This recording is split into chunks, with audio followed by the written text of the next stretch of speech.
we're back at the shop again today.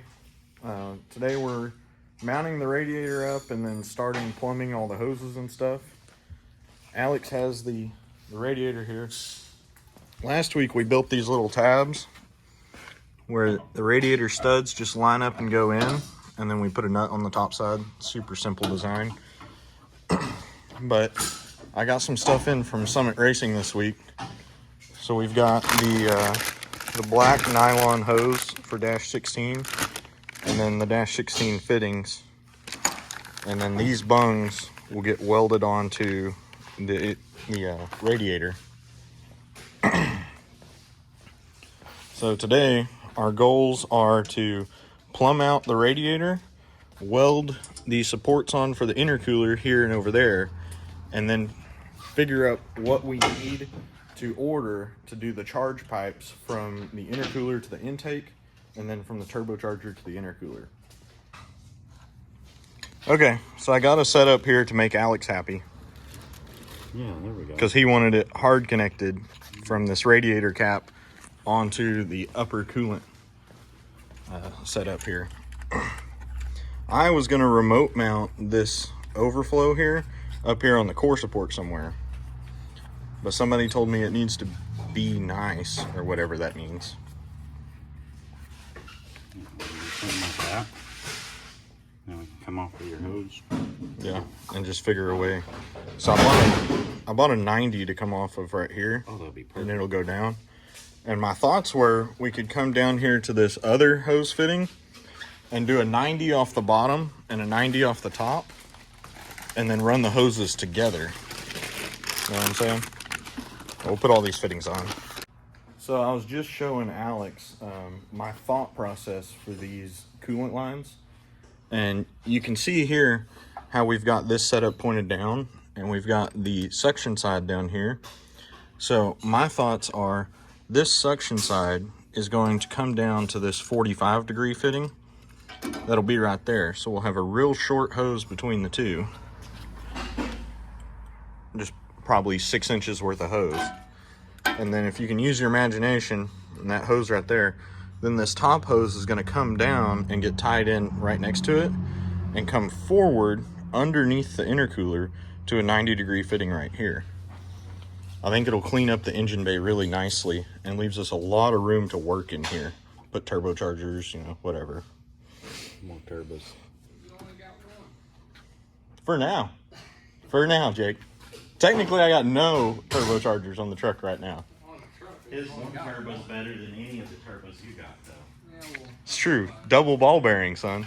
I built mine, motherfucker. You built yours? Let's see what Jake's got going on over here. This is all custom. Look at the baby turbo. It's so cute. That's why there's got to be another one on top of it. Oh, yeah? That's the thought process behind all this. Jake and his billet intake flange. Looks fucking cool, though, doesn't it? Looks aren't everything, Jake. Exhibit A.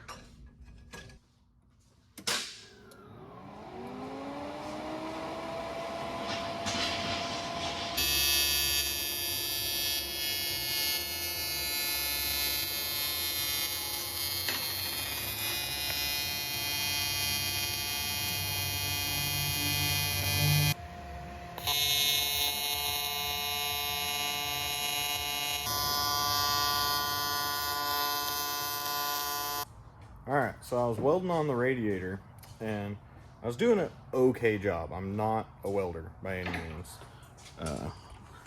But we were getting her sealed up, and then I started running out of argon, and I didn't know why. And it got dirty and nasty and started turning black. And then I found out that Chris's torch head is broken. And right here where this electrical tape is was melted through. And so it was leaking the argon out of the bottom of the torch. And so with the argon leaking out, I wasn't getting any in the puddle, so it was getting contaminated and not welding at all. So I've took the old electrical tape off, rewrapped it with new. We're letting the welder cool off a little bit. But in the meantime, Alex is helping me get the intercooler mounted. And these bolts is what it sits on the bottom with some rubber bushings. But the bolts are too long, So these rubber bushings that we have,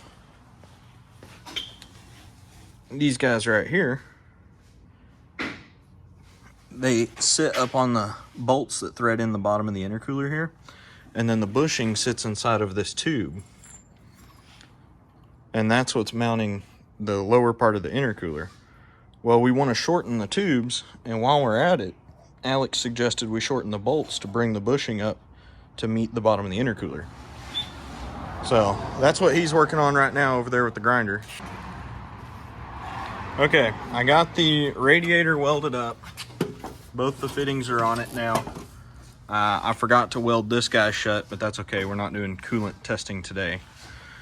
But Alex got the mounts welded in for the bottom of the intercooler and got the intercooler mounted rock solid. You can actually move the truck with the intercooler now. And we're working on the AN lines for the coolant hoses. In my opinion, they're coming out really, really well. So Alex has been cutting the lines for length and routing purposes. And I was working on tacking up some stuff for Jake for his compound kit he's doing. But we're getting pretty close here, but we're gonna have to call it a day shortly. Okay, Alex and I got the lines all finished up. I think it looks very, very nice the way we have all this working. Alex, you happy with it? I think so. It'll do the job.